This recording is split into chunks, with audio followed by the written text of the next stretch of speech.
ఒక సినిమా మొదటి 10 నిమిషాల్లోనే మనల్ని పట్టేసుకుంటే ఆ అనుభూతి వేరేలా ఉంటుంది కదా. కాని కాంతా చూస్తుంటే ఆ పట్టుదల కోసం కొంత సమయం వేచి ఉండాల్సొస్తుంది. అవును, మొదటి సీన్ నుంచే 1950ల మద్రాస్ సినీ ప్రపంచం మన ముందుకు వస్తుంది. సెల్వమణి సెల్వరాజ్ దర్శకత్వంలో వచ్చిన ఈ పీరియడ్ డ్రామా థ్రిల్లర్ ఆ కాలపు సినీ రంగాన్ని నిజాయితీగా చూపించడంలో కాస్త ప్రత్యేకంగా నిలిచింది.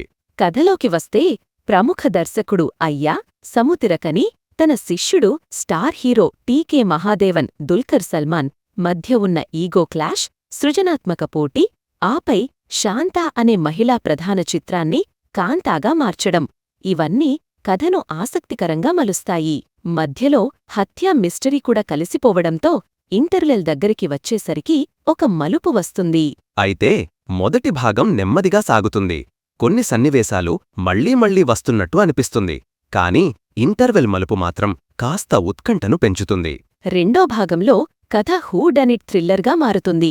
కాని ఆ మార్పు చాలా స్తబ్దంగా, ఉత్సాహం లేకుండా అనిపిస్తుంది. విచారణా సన్నివేశాలు కొంత విసుగుగా ఉంటాయి. పేసింగ్ కూడా అక్కడక్కడా లాగుతుంది. నిజమే. అయితే నటీనటుల ప్రదర్శనలు మాత్రం ఈ సినిమాకి వెన్నెముక. దుల్కర్ సల్మాన్ టీకే మహాదేవన్ పాత్రలో తన కెరియర్లోనే అత్యుత్తమ నటన చూపించారు. ఆయన భావోద్వేగాలు, లోతైన నటన, స్క్రీన్ మీద ఆయన ప్రెజెన్స్ ఇవన్నీ పాత్రను బలంగా నిలబెట్టాయి. సముద్రకని అయ్యా పాత్రలో తన అనుభవాన్ని, నిగూఢ భావోద్వేగాలను చక్కగా చూపించారు. భాగ్యశ్రీ బోర్స్ కుమారి పాత్రలో ఆకట్టుకున్నారు. రానా దగ్గుబాటి విచారణ అధికారి పాత్రలో కొత్త ఉత్సాహాన్ని తెచ్చారు. సాంకేతికంగా చూస్తే సినిమాటోగ్రాఫర్ దానీ సాంచెజ్ లోపెజ్ 1950ల వాతావరణాన్ని అద్భుతంగా చూపించారు. ప్రతి ఫ్రేమ్లో ఆ కాలపు మద్రాస్ వాసన కనిపిస్తుంది. ఆర్ట్ డైరెక్టర్ రామలింగం సెట్ డిజైన్లో విశ్వసనీయతను అందించారు. ఆ కాలపు స్టూడియోలు, వీధులు, ఇంటీరియర్స్ అన్నీ నిజంగా ఉన్నట్టే అనిపిస్తాయి. సంగీతం విషయానికి వస్తే జేక్స్ బీజాయ్ నేపథ్య సంగీతం కొన్ని కీలక సన్నివేశాల్లో భావోద్వేగాన్ని పెంచింది. కాని పాటలు మాత్రం కథలో అంతగా నిలిచిపోలేదు. ఈ చిత్రంలో ప్రధానంగా ఆకట్టుకునే అంశాలు నటీనటుల అద్భుతమైన ప్రదర్శనలు, 1950ల మద్రాస్ సినీ ప్రపంచాన్ని ప్రతిబింబించే విజువల్స్, సెట్ డిజైన్. కొన్ని సన్నివేశాల్లో నిజాయితీతో కూడిన ప్రయత్నం కనిపిస్తుంది. కాని కథనం నెమ్మదిగా సాగడం, రెండో భాగంలో హత్యాన్వేషణ ట్రాక్ కొంత విసుగుగా అనిపించడం, కొన్ని సన్నివేశాలు పునరావృతం కావడం ఇవి బలహీనతలు. మొత్తం కథనం స్టేజ్ డ్రామాలాగా అనిపిస్తుంది, ఫీచర్ ఫిల్మ్ అనిపించదు.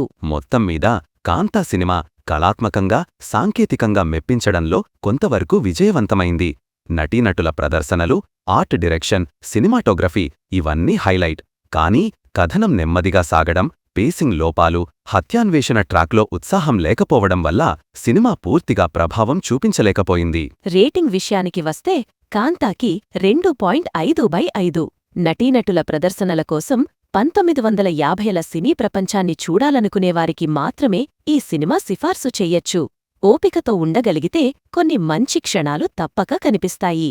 సినిమా చూసిన వారికి ఆ కాలపు మద్రాస్ వాతావరణం, నటీనటుల నటన తప్పకుండా గుర్తుండిపోతాయి. కానీ కథనం మీద ఎక్కువ నమ్మకం పెట్టుకోకపోవడమే మంచిది. ఇంకా ఇలాంటి సమీక్షలు, విశ్లేషణలు కోసం వినండి. మీ అభిప్రాయాలు మాకు చెప్పండి. మరొక సినిమాతో మళ్ళీ కలుద్దాం.